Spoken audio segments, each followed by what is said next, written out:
William and Kate, people are obviously incredibly curious about you. So let's start with the obvious. William, where did you propose? When, how, and Kate, what did you say?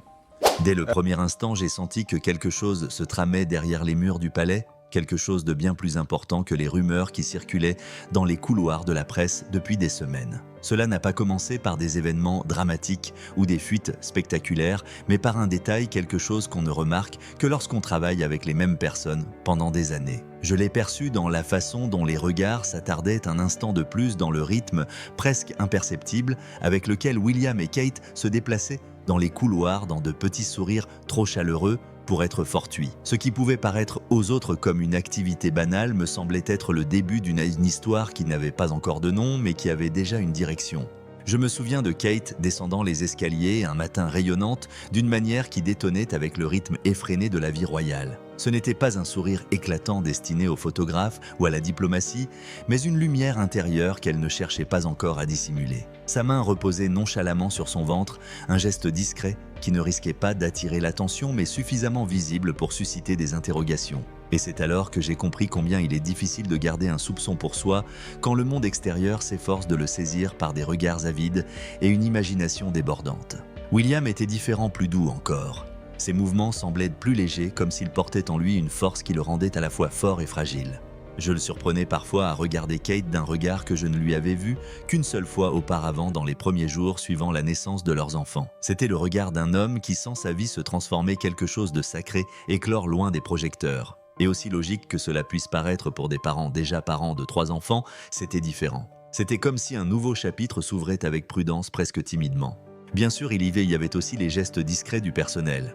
Une coopération tacite qui s'était instaurée sans instruction. Soudain, les horaires devinrent plus flexibles et les itinéraires modifiés. Les chambres inspectées plus fréquemment, les médecins consultés en toute discrétion. Rien d'explicite, rien qui puisse révéler ouvertement ce qui allait se produire. Mais quand on fait partie d'un système qui repose sur la discipline, la tradition et l'observation depuis assez longtemps, on finit par reconnaître les signes de quelque chose qu'il faut protéger. Et je le sentais, il y avait un secret non seulement précieux, mais aussi jalousement gardé. En même temps, je me demandais combien de temps un tel secret pouvait perdurer alors qu'un monde scrute le moindre mouvement sous le regard des caméras numériques. Nous vivons à une époque où même une respiration peut devenir une information, où des personnes armées de téléobjectifs et d'algorithmes analysent le moindre infime geste. L'idée que ce début joyeux et fragile puisse rester nôtre un instant me paraissait presque naïve. Et pourtant, ce fut le cas, les murs tinrent. Bon, le silence demeura intact, et c'est ce silence qui m'a fait comprendre combien ce moment était précieux. Car lorsque même le monde extérieur ne se doute de rien, cela signifie que la famille a découvert quelque chose de plus fort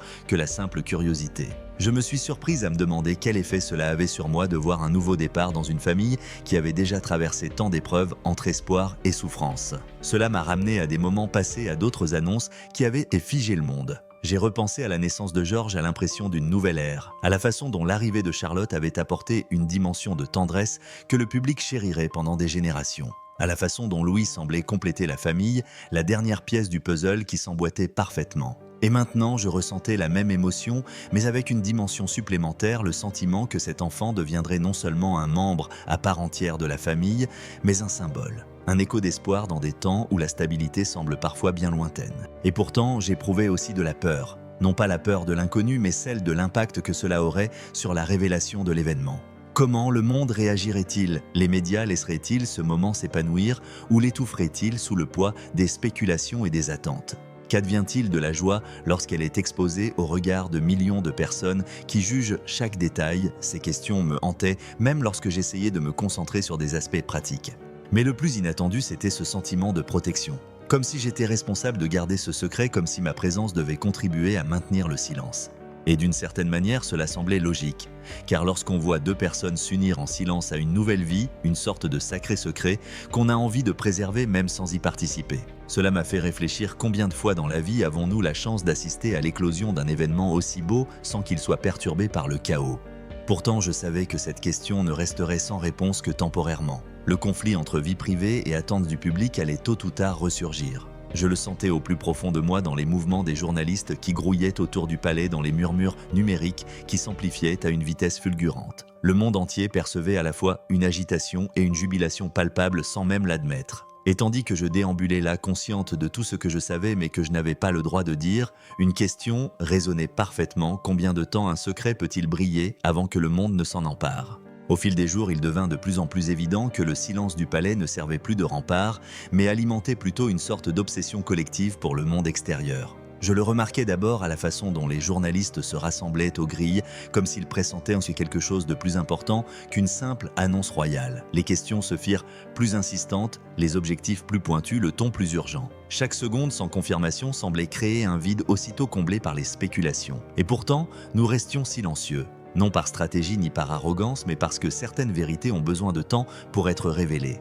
C'était fascinant et franchement inquiétant d'observer la réaction du monde face à l'incertitude. Ce qui avait commencé par de légères suspicions sur les réseaux sociaux s'est transformé en quelques jours en une vague mondiale d'analyses, de théories et de faits douteux alimentés comme par l'inaction du palais. Chaque infime fragment de vidéo a été disséqué, la façon dont Kate tenait sa main, le regard de William, l'angle de leur sourire jusqu'à leur allure. J'étais troublé par la rapidité avec laquelle on attribuait une signification à des détails qui n'étaient en réalité que de simples instants fortuits. Au sein du palais, la pression était palpable. Les membres du personnel recevaient des appels de médias du monde entier implorant une confirmation des influenceurs, vendaient leurs propres informations de sources sûres, et des commentateurs prétendaient comprendre les émotions de la famille mieux que la famille elle-même. Le silence était interprété comme de la tension comme une confirmation, et la confirmation devenait un mythe auto-entretenu. Même moi qui savais parfaitement ce qui se passait, je me sentais parfois aspiré dans ce tourbillon d'interprétation, comme si le monde extérieur tentait de recréer notre réalité dans un récit qui lui paraissait plus cohérent. Ce qui rendait peut-être tout cela le plus remarquable, c'était que le monde ne se contentait pas de se demander s'il y aurait un quatrième enfant, mais s'intéressait de près à sa signification. Rapidement, la grossesse devint le symbole de la continuité, de la stabilité et de l'avenir. En ces temps de fluctuations politiques, d'incertitudes économiques et de tensions géopolitiques, ces spéculations autour d'un bébé royal apparaissaient presque comme une forme d'évasion collective, comme si les gens avaient besoin d'une histoire portée non par le conflit mais par l'espoir, même si cet espoir n'était pas encore confirmé. J'ai constaté que des gens du monde entier commençaient à s'y identifier. On discutait des prénoms possibles dans les cafés, on rédigeait des dissertations à l'université sur l'influence des bébés royaux sur la culture moderne, et même des économistes se sont penchés sur l'analyse de l'impact d'un nouveau membre de la famille royale sur le tourisme et les médias. J'étais fasciné de voir comment une histoire qui n'existait même pas officiellement pouvait prendre une telle ampleur. Et en même temps, cela soulevait une question lancinante: à quel point le monde a-t-il soif de sens lorsqu'il en perçoit même dans le silence ? L'attention du public a atteint des sommets sans précédent. J'ai vu des images de foule déjà rassemblées aux portes, non pas parce qu'une annonce était prévue, mais parce qu'elle pressentait en quelque chose. On pouvait presque le sentir, l'anticipation, l'agitation, une sorte de fantasme romantique que l'on projette sur des familles que l'on ne rencontrera jamais. Et pourtant, d'une certaine manière, je le comprenais. Les gens recherchent des histoires où l'amour triomphe, où tradition et modernité se confondent, où les nouvelles générations apportent un apaisement après des années de troubles. Parallèlement, je comprenais de mieux en mieux la prudence de William et Kate. Ils savaient que chaque détail divulgué serait immédiatement amplifié, analysé et récupéré par des personnes qui ne comprendraient jamais vraiment. Il y a dans la vie des moments trop précieux pour être partagés sur le champ, des moments où le bonheur privé ne doit pas être accaparé par la consommation publique. J'ai commencé à admirer la façon dont ils se protégeaient de cette machine infernale de curiosité. Tandis que le monde extérieur devenait de plus en plus bruyant, un calme presque paradoxal régnait au sein du palais. Les couloirs résonnaient de chuchotements, de pas feutrés et de regards silencieux. Chacun était sur ses gardes, mais nul n'était pris de panique. On aurait dit un pacte tacite: tant que le secret resterait entre ces murs, il pourrait se dévoiler à son propre rythme. Et c'est peut-être pour cela que ce silence était si puissant, il protégeait un bonheur naissant d'un monde qui n'était pas encore prêt à l'accueillir. Pourtant, je sentais aussi la tension monter, non seulement au sein de la famille, mais aussi en moi. Plus le monde attendait, plus la tension s'intensifiait, et plus les attentes étaient grandes. Que se passerait-il lorsque le palais prendrait enfin la parole? La joie ressentie en moi se propagerait-elle à l'extérieur? Ou serait-ce l'étincelle qui embraserait les médias, déchaînant un véritable brasier médiatique? C'était impossible à prévoir. Mais une chose est devenue douloureusement claire: plus le silence se prolongeait, plus les mots prononcés auraient de poids. Et je me suis demandé, peut-être pour la première fois, s'il y aurait un jour un moment propice pour une annonce qui plongerait à nouveau le monde dans le chaos. Ce qui m'a particulièrement intrigué, c'est la façon dont le monde se forge sans cesse de nouveaux récits, sans attendre que la réalité se manifeste. Dans quelle mesure les croyances des gens reposent-elles sur des faits? Et dans quelle mesure sur le désir? Et surtout, quelle place reste-t-il aujourd'hui pour la vulnérabilité humaine? Vulnérabilité humaine, alors que chaque geste est analysé comme un chapitre d'un conte de fées public. Tout cela m'a laissé avec une question qui résonne encore en moi: combien de silence un monde peut-il tolérer avant de se perdre dans les échos de sa propre impatience? Ce qui m'a le plus marqué durant cette période, ce n'était pas tant la pression extérieure, aussi écrasante fut-elle, mais le mélange singulier de vulnérabilité et d'intensité qui se déployait au sein du palais. Dehors, caméras, journalistes et spéculateurs étaient prêts à absorber avidement la moindre information, mais à l'intérieur, nous vivions dans un monde qui jour après jour se rétrécissait, s'apaisait et devenait plus intime. Et c'est précisément ce silence, souvent perçu comme un vide, qui m'a semblé être un cocon protecteur. Un lieu où les émotions pouvaient s'exprimer librement sans être déformées par le monde extérieur. Il y avait des pièces qui ne s'ouvraient qu'à peine, des espaces où la famille respirait lentement, comme si nous prenions le temps à notre guise. Dans certaines d'entre elles, le parfum du thé frais flottait encore dans l'air légèrement refroidi, par des conversations sans cesse interrompues, par des pensées trop vastes pour être exprimées sur le champ. D'autres pièces baignées de lumière grâce à de hautes fenêtres diffusaient une douce lueur sur des meubles témoins de générations d'histoire. Ces espaces devinrent le décor de moments où William et Kate s'enlaçaient d'une manière qui exprimait la confiance, la peur, l'espoir, souvent tout à la fois. Je me souviens très bien de la façon dont Kate caressait parfois son ventre d'un mouvement presque méditatif entre inquiétude et admiration. C'était un geste que je lui avais déjà vu faire, mais jamais accompagné d'un tel silence, comme si elle et son enfant à naître évoluaient à leur propre rythme, protégés par des murs imprégnés d'histoire. Il n'y eut ni confirmation officielle, ni annonce, ni déclaration publique, mais tous ceux qui étaient assez proches savaient que ce moment exigeait un équilibre délicat entre tendresse et protection. William, de son côté, affichait un calme que je ne lui avais jamais vu auparavant lorsqu'il portait une responsabilité qui le dépassait. Il se déplaçait dans le palais avec une sérénité pensive, une énergie protectrice presque palpable. Son regard posé sur Kate n'était pas seulement celui d'un mari. Il était empreint d'une intensité qui témoignait de sa parfaite compréhension de la joie et de la fragilité de leur situation. Par moments, il marquait une pause comme pour absorber tout ce qui se passait avant de le partager publiquement. Ce qui m'a le plus frappé, c'est la façon dont le personnel s'est instinctivement adapté à cette nouvelle étape. Les conversations se sont faites plus douces, les pas plus prudents, les horaires subtilement ajustés, sans que personne n'ait besoin de le demander. Le palais est devenu une symphonie discrète de bienveillance et de responsabilité. Chacun savait que préserver la paix était plus important que jamais, précisément parce que le contraste avec l'extérieur était si saisissant. Et dans ce silence, j'ai ressenti quelque chose que j'avais presque oublié, que le bonheur dans sa forme la plus primordiale s'épanouit dans la solitude. Pourtant, ce ne sont pas seulement les moments de douceur qui m'ont le plus marqué. Il y avait aussi les discussions, ni bruyantes ni hostiles, mais chargées d'émotions. Ces conversations où la tradition pesait lourdement sur les débats, tandis que l'amour, les souvenirs et les aspirations personnelles occupaient le devant de la scène. Car aux yeux du monde extérieur, les décisions royales semblent s'inscrire parfaitement dans un protocole strict, mais en coulisses, la réalité est bien plus humaine. Les choix ne sont pas dictés par le seul devoir. Ils sont façonnés par les sentiments, par l'histoire, par une douleur encore enfouie au plus profond du cœur. Il était clair qu'il ne s'agissait pas seulement d'une nouvelle vie, mais aussi de la manière de lui donner un sens. Quelles histoires d'en retransmettre, quels liens honorer, quels héritages perpétuer et lesquels laisser place à l'oubli. Ces conversations s'étalaient sur de longues soirées emplies de réflexions, où les souvenirs se réécrivaient au fur et à mesure qu'ils étaient évoqués, et où des larmes coulaient, parfois en silence, sur des joues où d'ordinaire seuls des sourires publics s'affichaient.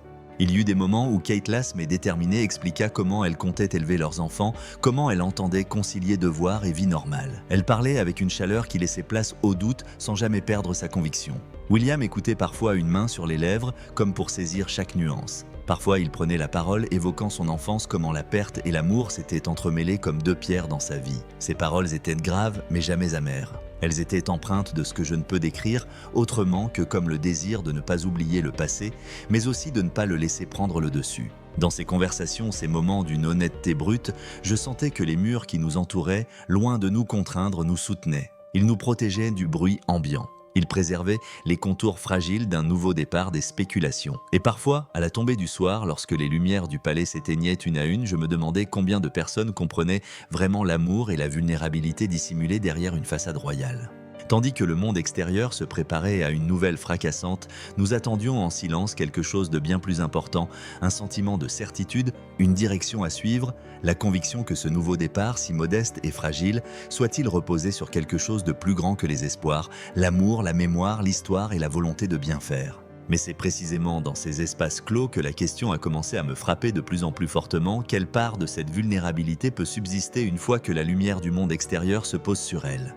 Plus nous explorions cette période extraordinaire, plus il devenait évident que le choix du non n'était pas une simple décision, mais un processus se déployant comme une tapisserie soigneusement tissée d'amour, de passé, de responsabilité et d'avenir.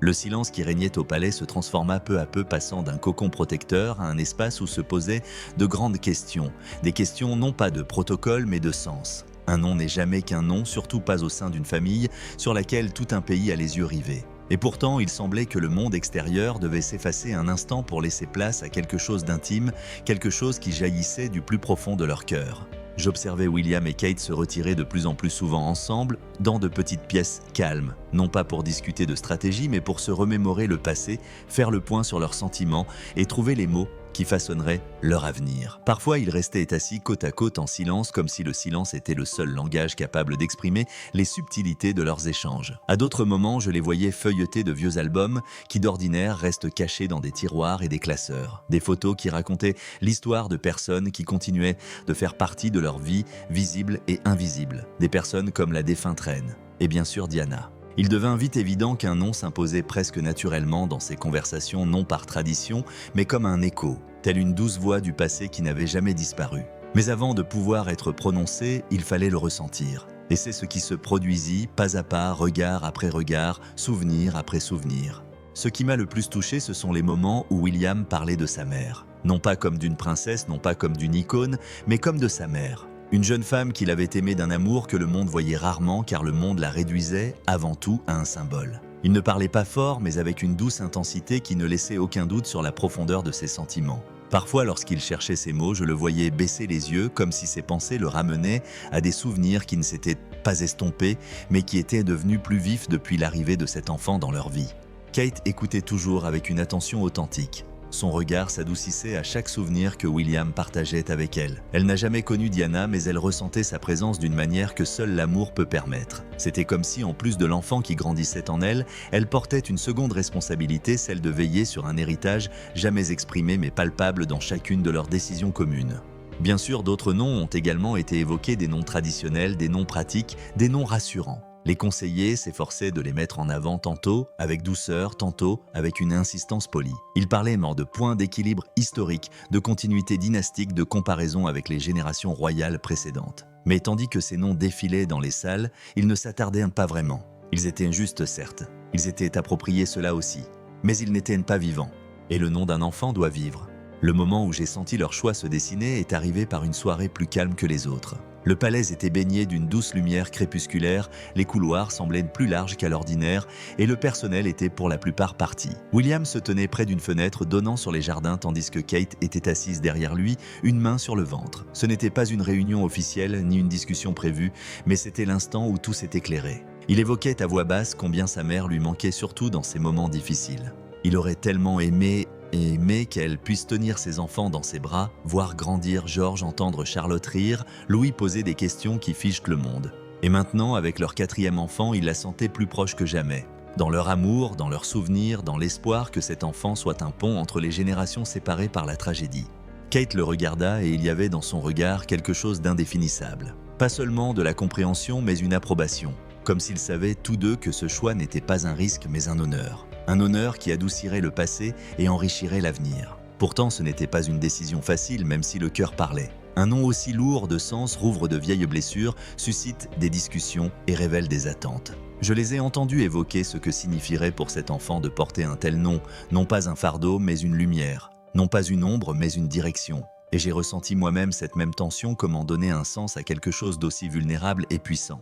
Les conseils affluaient alors même qu'ils étaient presque prêts à faire leur choix. Certains conseillers tentaient subtilement de les orienter vers des options plus sûres, tandis que d'autres comprenaient discrètement qu'il était impossible de nier la décision prise par leur cœur. Mais malgré la pression, malgré l'attention du public, malgré la tradition, il n'en demeurait pas moins que cette famille choisissait par amour et non par obligation.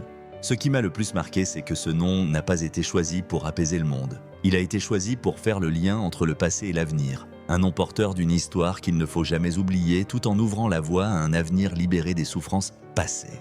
Et tandis que je les observais assis là, partageant un moment de silence qui en disait plus fort que tous les mots, je me suis demandé quel pouvoir un nom peut-il avoir lorsque l'amour devient plus important que la tradition. Le matin de l'annonce était différent de tous les autres matins que j'avais vécus entre ces murs.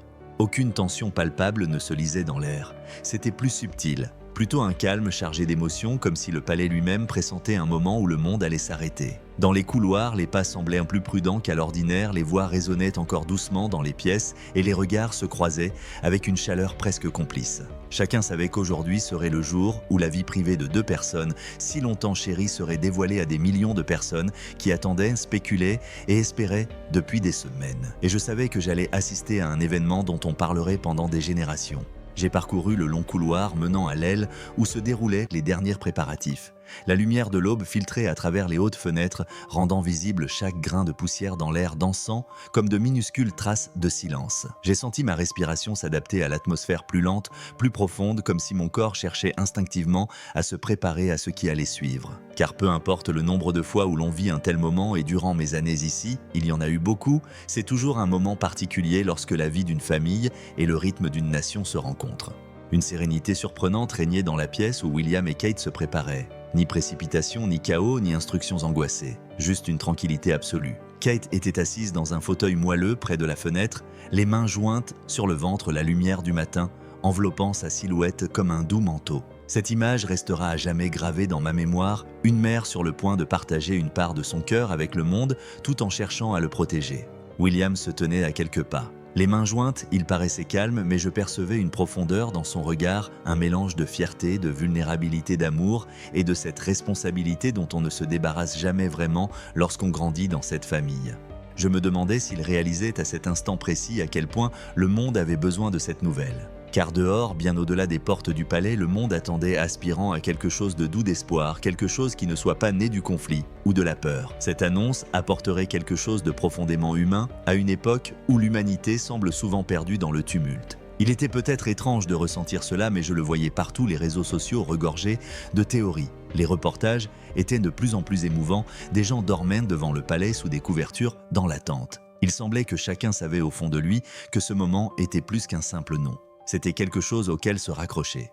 Les derniers préparatifs se sont déroulés rapidement, mais avec minutie. Les documents de communication ont été vérifiés, l'horaire discuté et les caméras positionnées avec précision pour saisir la lumière, le symbolisme et la dignité de l'instant sans en perturber l'intimité. J'ai observé un membre de l'équipe ajuster un microphone avec une attention quasi religieuse, comme si un seul faux pas pouvait compromettre le déroulement de la journée. Ce n'était pas de l'exagération, c'était du respect. Respect pour ceux qui allaient prendre la parole, respect pour le monde qui allait écouter, respect pour l'histoire qui allait contribuer à l'écrire. Et pourtant, malgré tout ce professionnalisme, j'ai ressenti l'humanité de ce moment à chaque instant. J'ai vu William jeter un coup d'œil à Kate et leurs regards se croiser dans un sourire discret. Un regard qui me disait que c'était leur moment, peu importe l'importance que le monde extérieur pouvait lui donner. Ils allaient partager quelque chose qui avait mûri ces derniers mois dans le silence, l'amour et les souvenirs. Et j'ai senti mon propre cœur se charger d'émotions. Combien de fois a-t-on la chance d'être si près d'un événement à la fois intime et public, fragile et colossal, lorsque les portes s'ouvrirent sur le monde extérieur et que j'entendis le murmure discret de la foule rassemblée, je sus qu'il n'y avait plus de retour en arrière. Les pas de William et Kate semblaient déterminés et pourtant doux. Ni hâte, ni hésitation, juste le calme de ceux qui étaient prêts à dire la vérité qui les avait portés si longtemps. Je les suivis de loin, sentant la tension et la tranquillité se fondre en une énergie presque sacrée. L'air extérieur était frais et vivifiant, comme si même la météo avait décidé de préserver la pureté de cet instant. Et lorsque la foule se tut, un silence glacial, je sus que le moment était venu. Les appareils photos se mirent en mode visée, les yeux de milliers de personnes brillèrent d'espoir et d'impatience. Et à cet instant précis, le temps sembla suspendu, comme si l'univers lui-même voulait assister à ce moment. Il n'y avait aucun bruit hormis le léger bruissement du vent dans les drapeaux au-dessus du palais. Et ils étaient là immobiles, William légèrement penché en avant, tel un protecteur et un père. Kate avec cette douceur courageuse propre aux mères. Leurs mains se joignirent naturellement. Puis ils commencèrent à parler. Des mots écrits non pour impressionner une nation, mais pour exprimer les sentiments d'une famille. Ils parlaient d'espoir, d'amour, de souvenirs, de responsabilité. de l'enfant à venir et du prénom choisi avec une tendresse qui traverse les générations. J'ai senti les larmes me monter aux yeux tandis que Kate expliquait leur choix, comment il honorait le passé, tout en ouvrant l'avenir comme une porte vers la lumière. Ce n'était pas qu'une simple annonce, c'était une guérison, un lien, une promesse. Et au moment précis où le nom s'est élevé dans les airs comme s'il flottait au-dessus de la foule, j'ai retenu mon souffle. Les cœurs battaient à l'unisson. L'histoire s'est condensée en un seul souffle. Et quand le public a réagi, d'abord doucement, puis avec une force incroyable, j'ai su que ce n'était pas un événement passager. Cela allait résonner. Le monde s'est arrêté de tourner un instant. Non pas parce qu'un nom a été prononcé, mais parce que l'amour a été exprimé. Et tandis que je me tenais là, je me suis demandé combien de fois assiste-t-on à une simple phrase qui fait pleurer de joie toute une nation. Lorsque l'écho de l'annonce s'est enfin dissipé et que la foule a commencé à se disperser lentement, j'ai remarqué que le silence qui régnait était radicalement différent de tous les silences précédents. Ni chargé d'émotion, ni anxieux, ni empreint d'attente, mais d'une douceur apaisante, comme si l'air lui-même avait retrouvé un souffle nouveau. Les heures qui ont suivi la révélation ont semblé presque irréelles. Chacun à l'intérieur des murs du palais se déplaçait comme si nous traversions un paysage inconnu. Ce qui venait de se produire n'était pas qu'une simple annonce. C'était comme si une blessure qui avait couvé sous la peau pendant des générations s'était enfin refermée en douceur. Je me souviens d'être resté un instant seul dans un couloir après l'annonce. Les bruits extérieurs résonnaient encore, rires, applaudissements, cris de joie cliquetis des appareils photo. Mais à l'intérieur, le calme régnait. Un silence presque sacré planait parmi les portraits de personnes disparues depuis longtemps, mais qui avaient porté en leur temps le même poids de tradition et d'attente.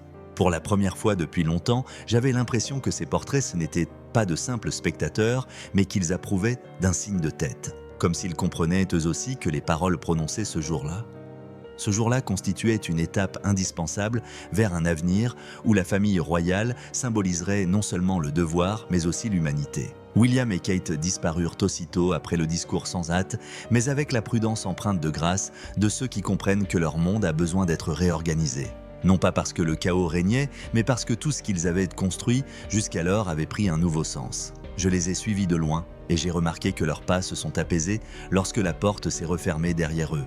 Il y avait dans leurs yeux une lueur que je ne leur avais jamais vue auparavant, un mélange de soulagement, de fierté et d'une douce mélancolie. La reconnaissance de l'amour qu'ils avaient offert au monde et du souvenir qu'ils avaient fait renaître. Dans le salon privé, ils restèrent assis en silence un instant. Aucun mot, aucun ordre du jour, aucun protocole. Juste deux personnes se tenant la main au rythme de leur respiration.